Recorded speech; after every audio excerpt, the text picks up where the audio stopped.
الله وعلماء الله خصوصا ساداتنا العلويين وأولياء الكون أجمعين ثم إلى روح من أمر هذا المسجد مبارك ثم إلى روح والدينا ووالديكم وأمواتنا وأمواتكم وأموات المسلمين والمسلمات والمؤمنين والمؤمنات خصوصا المؤلف هذا الكتاب الإمام نووي البنتاني ثم إلى روح شيخ محمد شافعي هزامي وإلى روح حاجي أحمد طبراني بن حاجي سائنا خينا في الله ومنذر بن محمد صالح شيخنا جميعا وأماتك الفاقرة زوجة أن الله يتغشاهم بالرحمة والمغفرة وإلى حضرة النبي محمد صلى الله عليه وسلم الفاتحة.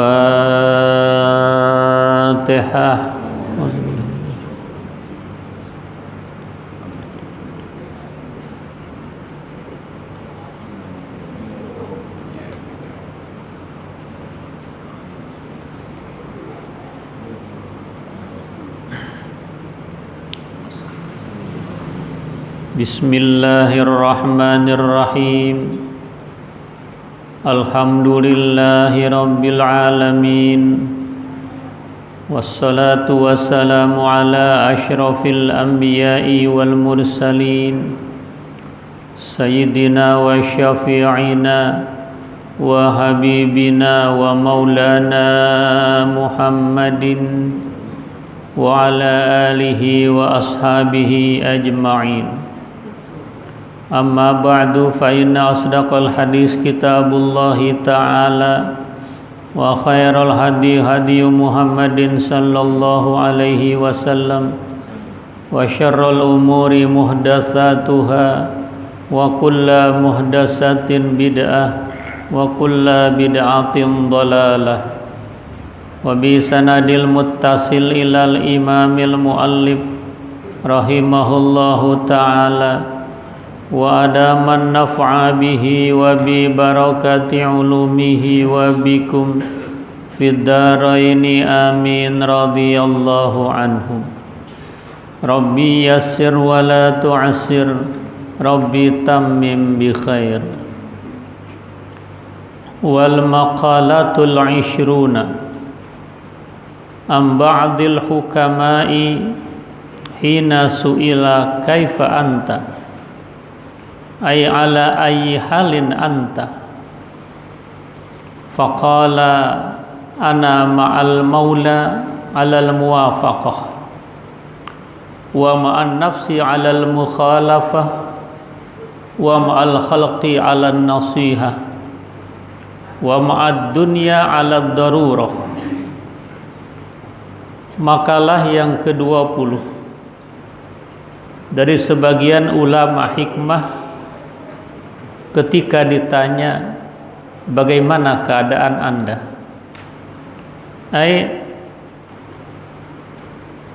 apa yang Anda lakukan dalam keadaan seperti itu. Faqala, maka dijawab, ana ma'al maula, saya ada bersama Allah, alal muwafaqah, atas kesesuaian perintah-perintah Allah, wa ma'an nafsi alal mukhalafah, sementara saya bersama hawa nafsu menyalahi hawa nafsu itu sendiri, wa ma'al khalqi ala nasihah, saat saya bersama makhluk saya mengajak untuk kemaslahatan, meninggalkan kerusakan. Ketika bersama dunia saya sekedar hajat untuk mengambilnya dalam rangka menguatkan ibadah.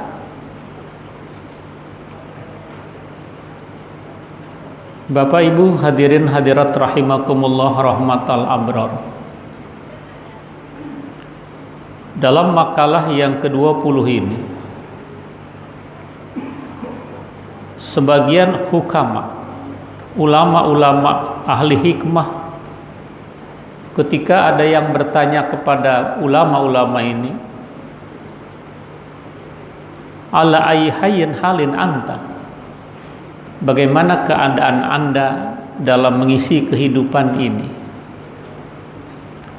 Faqala, menjawablah ulama hikmah ini, ana ma'al maula, saya ada bersama Allah Subhanahu wa ta'ala. Artinya al-mutawalli li umurina, Allah yang mengurus segala keperluan-keperluan kami, Allah yang mengatur, Allah yang memimpin segala hajat hidup kami.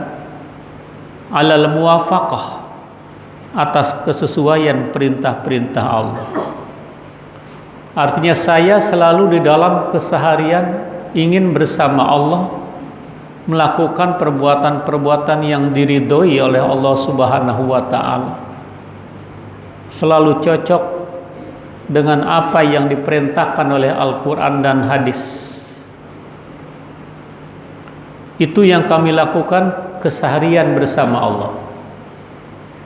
Artinya hukama ini rela hidupnya diatur oleh Allah, rela hidupnya diatur oleh Islam, karena mereka telah merasakan manisnya iman, lezatnya ibadah, sehingga mendahulukan kepentingan-kepentingan Allah, mengedepankan seruan-seruan Allah Subhanahu wa ta'ala. Karena seseorang bisa merasakan manisnya iman, lezatnya ibadah, manakala diprioritaskan undangan-undangan Allah Subhanahu wa ta'ala. Yang Nabi sabdakan, salasun man kuna fihi wajada halawatal iman. Ada 3 perkara siapa saja bisa merasakan manakala yang pertama dia mengutamakan perintah Allah Subhanahu wa ta'ala. An yakunallah wa rasuluhu ahabba ilaihi mimma siwahu. Dia jadikan berusaha dalam kehidupan ini Allah dan Rasulnya di atas segala-galanya. Dia utamakan itu karena mereka sadar bahwa kedekatan mereka dengan Allah Subhanahu wa ta'ala, ikhlasnya mereka diatur oleh Islam ini karena sudah mereka rasakan manfaat dari itu. Bahkan ketika Rasul Shallallahu Alaihi Wasallam ditanya oleh beberapa orang A'rabi, ya Rasulullah, apakah Tuhan dekat dengan kami atau Tuhan jauh dengan kami? Lalu turun firman Allah Subhanahu wa ta'ala, wa idza sa'alaka ibadi anni fa inni qarib ujibu da'watad da'i idza da'an falyastajibu li wal yu'minu bi la'allahum yarshudun. Bila hambaku bertanya kepadamu ya Muhammad tentang aku, kata Allah, katakan aku dekat dengannya. Aku memperkenankan doa orang yang mau berdoa bila mereka mau berdoa, tapi dengan catatan faliyastajibuli wal yu'minu bi. Penuhi dulu undangan Allah Subhanahu wa ta'ala dan beriman secara sungguh-sungguh kepada Allah. Nah, ba'dul hukama merasakan itu. Maka skala prioritas kehidupannya selalu mendahulukan perintah Allah Subhanahu wa ta'ala. Yang kedua, orang bisa merasakan manisnya iman, lezatnya ibadah, bahwa dia cinta kepada siapapun, dasar cintanya karena Allah. Wa an yuhibbal mar'a la yuhibbu illa lillah. Dia cinta kepada guru, cinta kepada orang-orang soleh, cinta kepada siapapun, dasarnya karena Allah. Karena al-hubbu fillah wal bughdu fillah minal iman. Cinta kepada Allah dasarnya karena iman. Benci sama orang bukan karena jati dirinya sebagai manusia, tapi karena perilakunya yang salah. Dan itu sebagian dari iman. Yang ketiga, dia tidak suka bila mengenang masa kelamnya, mengenang masa jahiliyahnya, sebagaimana dia tidak suka bila dirinya dicampakkan ke dalam neraka. Maka orang-orang seperti ini bisa merasakan manisnya iman. Ini yang pertama yang dijawab oleh ba'dil hukama tentang keadaannya. Yang pertama, saya bersama Allah.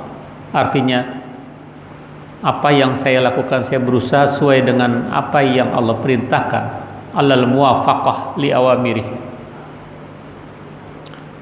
Yang kedua, wa ma'an nafsi alal mukhalafah. Sedangkan dengan hawa nafsu yang cenderung memerintahkan kepada kemunkaran-kemunkaran, kami selalu mukhalafah, bertentangan. Artinya hidupnya tidak dikuasai oleh hawa nafsu. Sebab hawa nafsu bila sudah memerintahkan seseorang, hawa nafsu bila sudah menyetir diri individu manusia, ini membawa petaka besar karena akalnya tidak lagi dominan.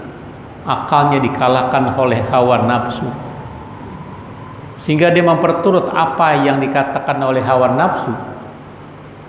Kita sadar bahwa innan nafsa la ammaratum bisu.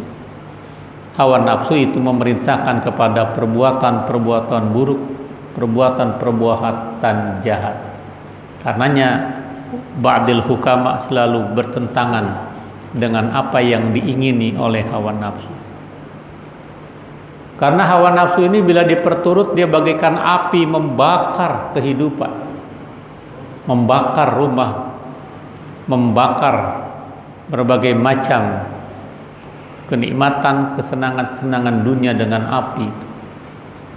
Api itu harus dikendalikan agar bermanfaat menerangi manusia dari kegelapan. Artinya bila orang dihinggapi oleh hawa nafsu angkara murka, orang ini disodorkan 2 bejana emas, dia pasti minta yang ketiganya. Bila disodorkan 3 bejana emas, dia pasti minta yang keempatnya, dari bahu ingin ke kepala. Itu kalau hawa nafsu sudah merajalela. Dan kita akan bertemu nanti dengan orang-orang yang hidupnya dikendalikan oleh hawa nafsu. Allah berfirman dalam surah Al-Baqarah ayat 96 kalau tidak salah, wala tajidannahum ahrasan nasi ala hayah wa minal ladzina asyraku yawaddu ahaduhum law yu'ammaru alfasanah wa ma huwa bimuzahzihi minal adabi ay yu'ammar wallahu basirum biman ya'malun wa fi qiraatin wallahu basirum bima ta'malun. Ayat ini Allah awali dengan wawul qasam, lamu taukid, demi Allah sungguh kamu akan berjumpa dengan orang-orang yang serakah dalam kehidupannya. Wa minal ladzina asyraku, bahkan mereka lebih serakah daripada orang-orang musyrik sendiri. Yawaddu ahaduhum law yu'ammaru alfasan, mereka berkeinginan dapat hidup 1000 tahun lagi, padahal umur panjang bagi mereka tidak pernah menjauhkan dari azab Allah. Kalau azab sudah merajalela, kemunkaran sudah ada di mana-mana, tidak ada yang berani dengan amar ma'ruf nahi munkar, maka akan terjadi gesekan, letupan, goncangan. Idza zaharatil fahisyah kanatir rajfah. Apakah itu gunung meletus? Apakah itu gempa? Apakah itu banjir? Apakah itu gelombang tsunami dan sebagainya? Itu karena ulah manusia yang selalu salah dan bangga dengan dosa-dosa saat ini. Barangkali alam mulai bosan bersahabat dengan kita yang selalu salah dan bangga dengan dosa-dosa. Coba tanyakan kepada kursi yang bergoyang di Senayan, ada apa gerangan ini? Nah, ini agar kita tidak dihinggapi oleh hawa nafsu. Para ba'dil hukama menyalahi apa yang diinginkan oleh hawa nafsu. Wa ma'al khalqi 'ala nasihah, kalau sedang berkerumun, sedang bersama bermasyarakat, sedang kongko, maka dia berusaha bersama makhluk itu mengajak orang kepada kemaslahatan. Wa hiya du'a'u ila ma fihi shalah wan nahyu amma fihil fasad.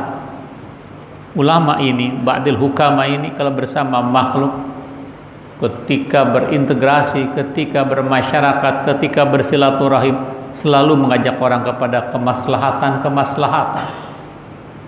perbuatan-perbuatan yang bermanfaat. Dan bila dia berkumpul dengan makhluk Allah, berusaha mengingatkan dan melarang agar tidak melakukan kerusakan. Wa ma'ad dunya ay mata'iha ala darurah.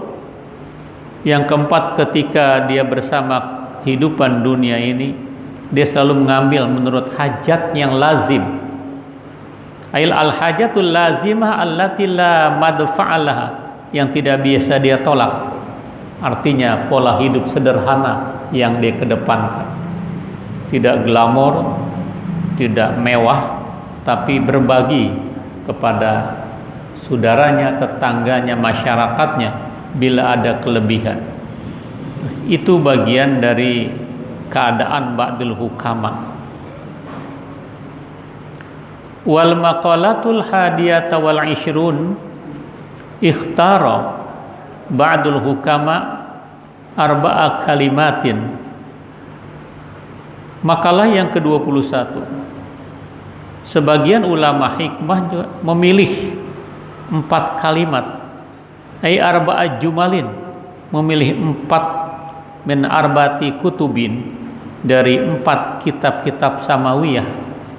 Kita tahu kitab-kitab samawiyah, Taurat, ya, Zabur, Injil dan Al-Quran. Di samping itu ada lagi suhuf, ya. Allah berikan kepada Nabi Sis 50 suhuf, kepada Nabi Ibrahim, kepada Nabi Musa sebelum Taurat, bahkan ada yang mengatakan kepada Nabi Idris atau kepada Nabi Adam 10 suhuf itu. Minat Taurah, termaktub di dalam kitab Taurat, man radiya bima a'tahullah ta'ala istaroha.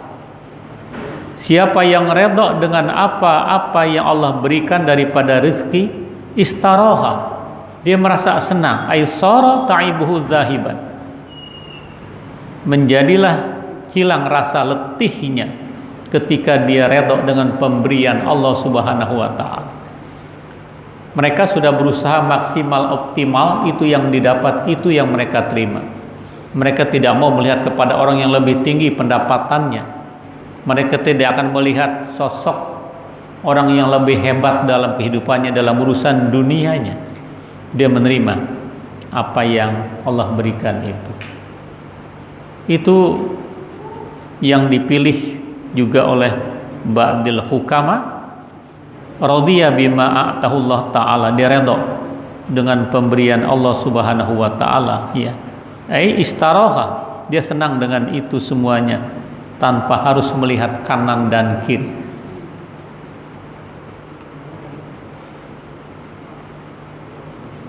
Istaraha fid dunya wal akhirah, mereka senang dengan kehidupan dunia dan akhirat, ya. Karena di dalam surah As-Saff itu, ya, itu Nabi Isa berkata, wa qala Isa bin Maryam, ya bani Israil, inni rasulullah ilaikum musaddiqan lima baina yadayya minat Taurah wa mubasyiran bi rasulin ya'ti mim ba'di ismuhu Ahmad. Ini untuk membuktikan bahwa di dalam kitab Taurat, di dalam kitab Injil dan kitab Samawi lainnya itu ada Nabi Isa berkata Isa bin Maryam, ya bani Israel, hai bangsa Israel, ini Rasulullah ilaikum, saya ini utusan Allah untuk kamu saja. Nabi Isa bukan buat orang Indonesia, tapi Bani Israel saja. Musaddiqan lima baina yadayya minat Taurat, Saya mendapatkan tugas dari Allah membenarkan kitab sebelum Injil, yaitu Taurat. Jadi berkesinambungan itu kitab-kitab samawi yang semuanya dari Allah, yang belum dirubah-rubah. Di samping musaddiqan lima baina yadaya wa mubasysyiran, saya memberikan kabar gembira kepada kamu hai Bani Israel, bi rasulin, akan datang rasul terakhir, rasul akhir zaman setelah saya, mimba di ismuhu Ahmad, namanya Ahmad, ikuti, saya akan ikuti dia. Nah, Nabi Isa nanti menjelang 7 tahun hari kiamat turun ke dunia mengikuti syariat Islam. Tapi falamma ja'ahumil bayyinat, ketika Nabi datang membawa penjelasan-penjelasan, membawa bukti-bukti kerasulannya, qalu hadza sihrun mubin, dianggap sihir belaka. Artinya kitab-kitab samawi itu berkesinambungan. Islam sudah ada sejak zaman Nabi Adam, dengan syariat-syariat yang belum sempurna dan disempurnakan oleh Nabi akhir zaman, Nabi besar Muhammad sallallahu alaihi wasallam, lewat deklarasi Allah, al-yauma akmaltu lakum dinakum wa atmamtu alaikum ni'mati wa raditu lakumul islam adin. Hari ini aku sempurnakan bagimu ya Muhammad agamamu, aku cukupkan nikmatku untukmu, aku rela Islam menjadi pandangan hidup kamu. Kalau Allah sudah menyatakan Islam ini sempurna, jangan percaya lagi bila ada siapapun yang berkata Islam belum sempurna. Allah yang menyatakan seperti itu. Dan kalau orang bertentangan dengan Quran, dia bisa murtad. Siapapun dia, Islam sudah sempurna. Kalau bicara orang Islamnya, memang orangnya belum sempurna, tapi ajarannya, syariatnya telah sempurna. Karena Islam mengatur tata hubungan vertikal dan horizontal. Islam mengatur dan menginformasikan peristiwa-peristiwa masa lalu, masa kini, dan masa yang mendatang. Jadi hanya orang yang harus kita banyak belajar, dan jangan berani mengatakan Islam belum sempurna dan tidak akan sempurna. Pola pikirnya yang belum nyampe, yang belum sempurna itu. Itu dalam kitab samawi lainnya diterangkan ada kesinambungan. Wa minal Injil, dan di dalam kitab Injil, man hadama syahawati azza fid dunya wal akhirah, siapa yang menghancurkan hawa nafsunya, ai man taraka mustaqatin nafsi, siapa yang meninggalkan kecenderungan-kecenderungan, kerinduan-kerinduan hawa nafsunya, dia tidak mengikut hawa nafsunya, azza fid dunya wal akhirah, dia akan bahagia, akan kuat dalam kehidupan dunia dan akhirat. Aisara qawiyan fid dunya wal akhirah. Wa minaz zabur, di dalam kitab Zabur, man tafarrada bi nafsihi wa bimalihi anin nasi naja, ay khalasa minal halaki wa ba'uda anhu fid dunya wal akhirah. Siapa yang menyendiri dengan dirinya dan dengan hartanya, ya, dari manusia, artinya dia tidak pernah minta-minta kepada manusia, tidak pernah nyapir-nyapir kepada manusia, tidak pernah bergantung kepada manusia, najah, dia akan selamat fid dunya wal akhirah, dalam kehidupan dunia dan akhir. Artinya sifat kemandiriannya, orang pasti punya kebutuhan, orang pasti punya keperluan dalam hidup ini, tapi dia nggak pertontonkan itu kepada manusia, dia mengadu kepada Allah Subhanahu wa Ta'ala. Bahkan dalam kitab Faidul Qadir Syarah Jami'us Shaghir oleh Abdul Rauf Al-Manawi, itu dikatakan di sana bahwa cintailah apa yang kamu cintai, tapi jangan berlebihan. Habibak haunamma asa ayakuna baghidaka yaumamma. Cintailah sekedarnya ini, boleh jadi yang kamu cintai akan benci kamu. Begitu pula abghid, Bencilah sekedarnya, boleh jadi yang kamu benci saatnya nanti gilirannya akan mencintai kamu. Ada orang dulu gedek banget sama orang ini, nggak taunya jadi pasangan suami istri. Berawal dari gedek gitu, berawal dari tidak suka, ya akhirnya menjadi suami istri langgeng, punya banyak keturunan. Dulu bencinya bukan main, gitu kan. Ada yang seperti itu. Nah, dalam kitab itu juga diterangkan, atani Jibril faqala ya Muhammad ismasyita fa innaka mayyitun. Saya didatangi oleh malaikat Jibril dan berkata, ya Muhammad, hidup sesuka hatimu, ismasyita, tapi ingat fa innaka mayyitun, kamu akan menjadi mayit. Ini sebenarnya bukan buat Nabi, buat kita umat Nabi. Hidup sesuka hati kita, silakan, tapi ingat harus ada rem, harus ada keseimbangan. Karena hidup akan berakhir kepada kematian dan akan ditanya semuanya oleh Allah Subhanahu wa taala.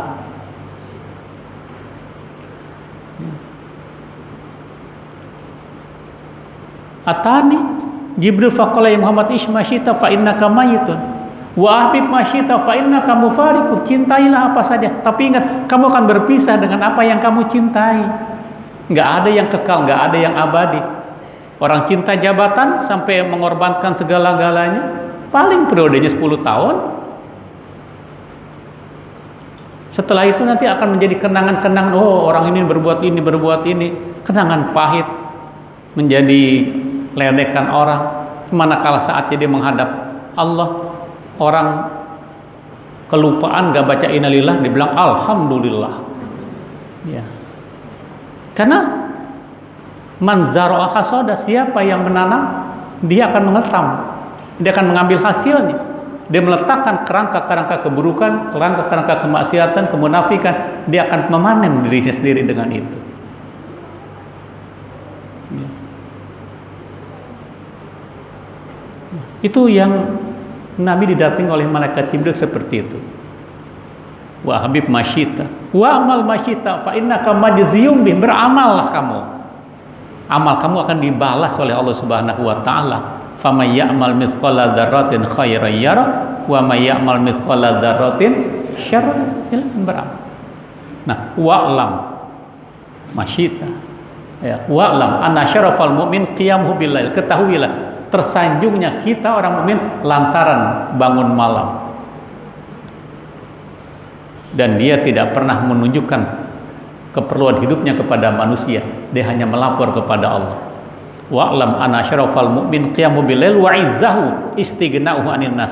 Dia merasa kaya walaupun dia sebenarnya butuh banget. Sekali lagi, dia enggak perlihatkan kemiskinan materinya kepada manusia. Dia melapor di tengah malam, melapor kepada Allah. Iyyaka na'budu wa iyyaka nasta'in. Hanya kepadamu ya Rabb kami sembah, hanya kepadamu kami minta pertolongan. Allah pasti tidak akan mendiamkan hambanya yang taat, karena janji Allah walau anna ahlal qura amanu wattaqau la fatahna alaihim barakatim minas sama wal ard. Sekiranya warga masyarakat beriman bertakwa, warga rumah tangga, warga Jakarta, warga Indonesia beriman bertakwa sungguh-sungguh kepada Allah, kami buka pintu-pintu keberkahan, iklim yang teratur, pegunungan yang menampakkan keindahan, tidak membawa petaka kalau semuanya amanu wattaqau.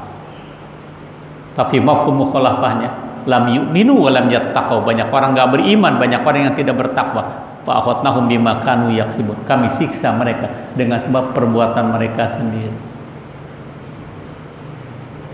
Itu dia akan selamat manakala tafarrada anin nasi najah, ay khalasa minal halaki wa ba'uda anhu wa minal Qur'an. Di dalam Al-Qur'anul Karim, man hafizal lisan salima fid dunya wal akhirah. Siapa yang bisa menjaga lidah, dia akan selamat dalam kehidupan dunia dan akhirat. Ay mimma la faidata fihi wa mimma la yu'tadda bih. Menjaga lidah artinya yang tidak bermanfaat, dia diam bila itu berbuat masalah. Dia diam manakala itu akan melahirkan konflik, tetapi dia bicara pada saat untuk kemaslahatan, pada saat untuk membuat orang menjadi senang. membuat menyampaikan mutiara-mutiara ilmu untuk keselamatan manusia dunia dan akhirat. Dia bicara. Jadi saatnya dia bicara, saatnya juga dia diam. Bukan diam dalam kemaksiatan, tapi diam daripada membuat masalah. Ya. Salima ay khalaso minal afat, akan selamat daripada bencana-bencana itu.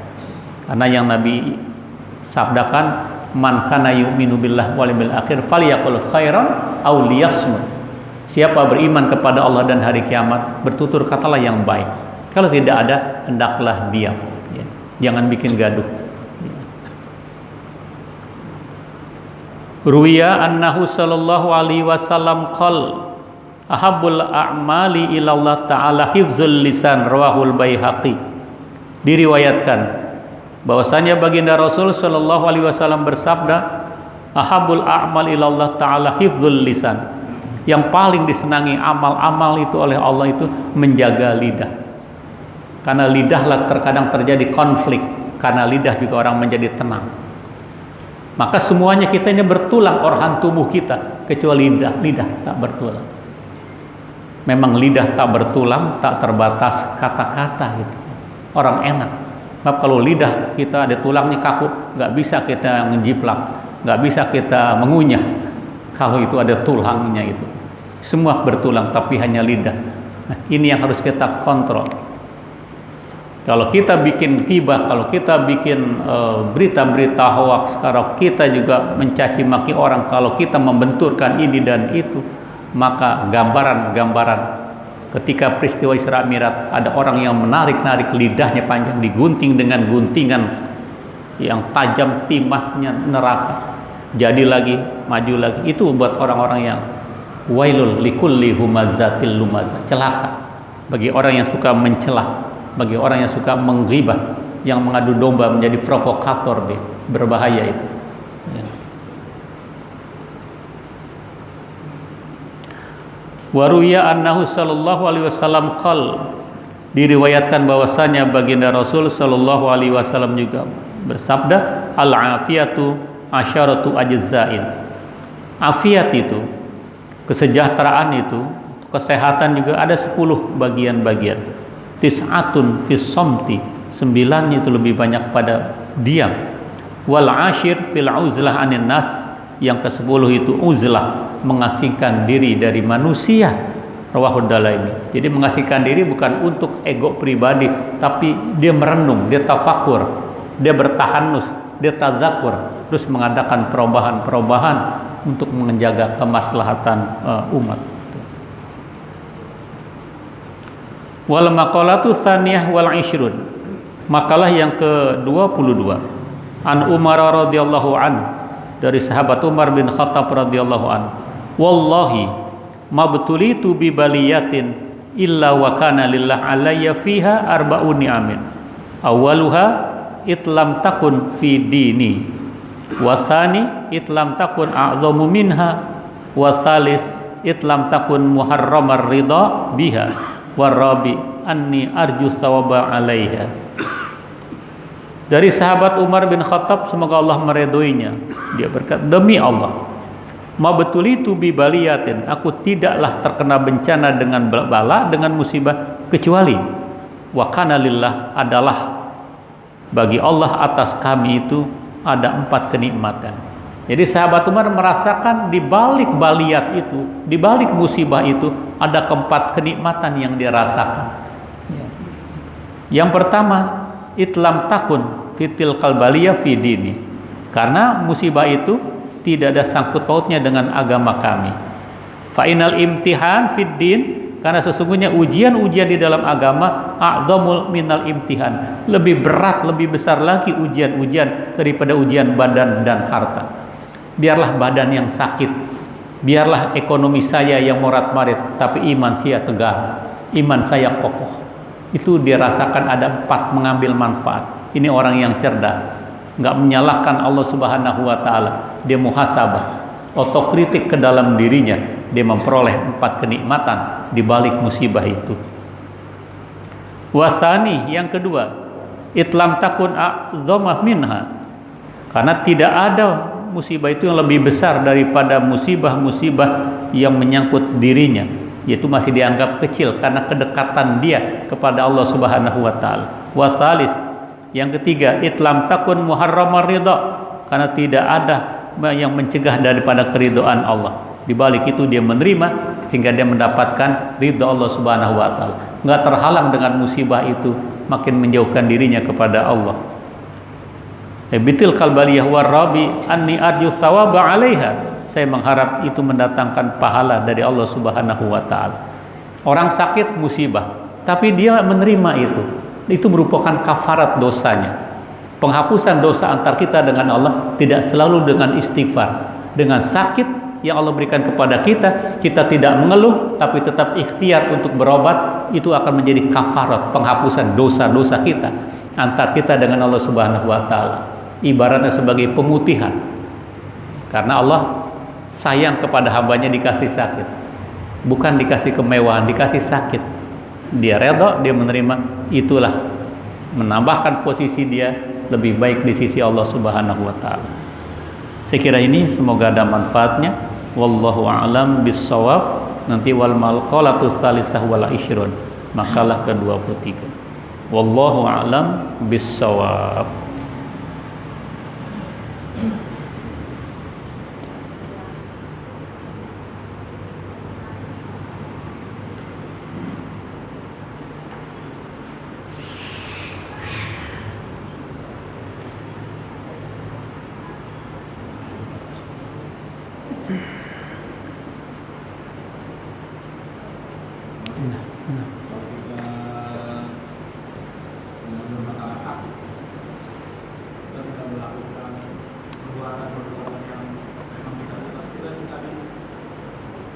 Maaf agak Pak Haji Muslih majuin dikit deh. Nah. Dalam bermasyarakat kita tidak melakukan tindakan-tindakan yang memang itu tidak kita lakukan, kejahatan kita dituduh, utamanya dalam hal organisasi kita di masyarakat itu ya. Gak ada yang seperti kita tidak melakukan, kita tadi lidah kita difitnah, kita melakukan keburukan. Itu bagaimana sikap kita pakai? Iya. Kalau baru tuduhan-tuduhan yang tidak disertai dengan bukti, tidak disertai dengan saksi, maka itulah yang namanya ghibah. Kalau bahasa sekarang ini membuli orang, berita-berita hoaks. Justru kalau kita sabar dengan itu, kita akan mendapatkan juga peningkatan derajat kita di sisi Allah Subhanahu wa taala, karena dosa kita akan diambil orang itu. Kalau itu memang merupakan pribadi kita. Nabi selalu seperti itu. Tapi kalau agama yang dinista, dia nggak pernah diam. Dia harus sedang mengadakan perlawanan. Kalau itu kan sifatnya individu, sifatnya mengorek pribadi, apalagi nggak mendasar. Masyarakat yang cerdas akan menilai, ini orang ghibah, ini orang iri hati, ini orang udah nggak benar. Karena apa-apa yang di dalamnya keluarnya nggak benar. Kullu ina'in yandoh bimafi. Tiap bejana mengeluarkan apa yang ada di dalamnya. Minyak wangi keluarnya wangi, alkohol keluarnya juga alkohol. Kalau di sini hatinya buruk, hatinya korengan, yang keluar juga berita-berita, tuduhan-tuduhan, bulian-bulian. Ya, selama itu nggak bisa dibuktikan, ya kita, ya Allah, saya serahkan urusannya kepadamu ya. Karena itu kan menyangkut pribadi, diuji kesabaran kita itu. Wabasyiris sabirin, sabar menghadapi itu semua. Ya, nanti dia akan terkena getahnya. Atau ya Allah, bukakan mata hatinya. Kita kan dizolimi. Orang yang dizolimi itu doanya diterima oleh Allah. Ya Allah ya Rabb, saya serahkan urusan gini kepadamu, bukakan mata hatinya. Dia akan datang kepada kita dalam keadaan minta maaf nanti, karena dia tidak bisa membuktikan. Kalaupun dia tidak bisa datang, ya udah, itu menjadi ladang amal buat kita, dosa kita menjadi tanggungan dia di hari kiamat nanti. Itu sikap kita.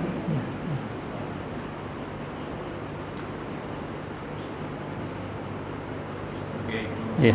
Ulama mengundang bencana. Ya. Menzalimi ulama mengundang bencana.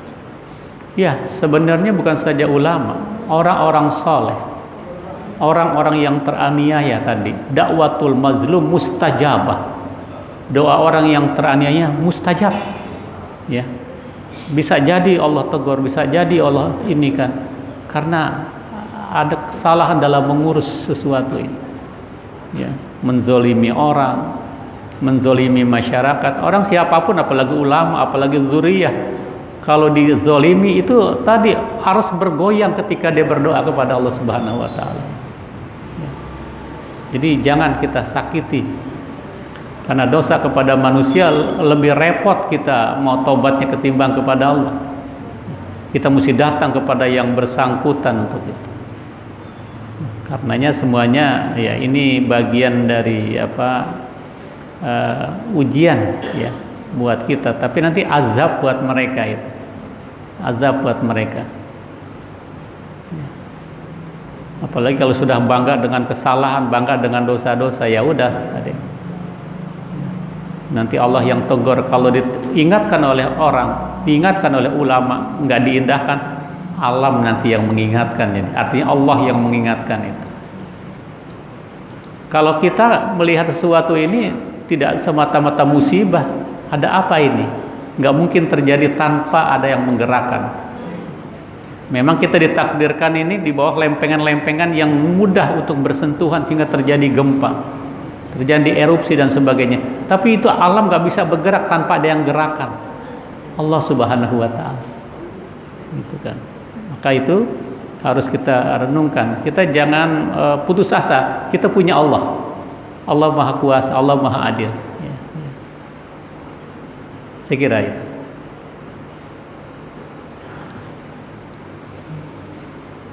Ya. Zikir tauhid.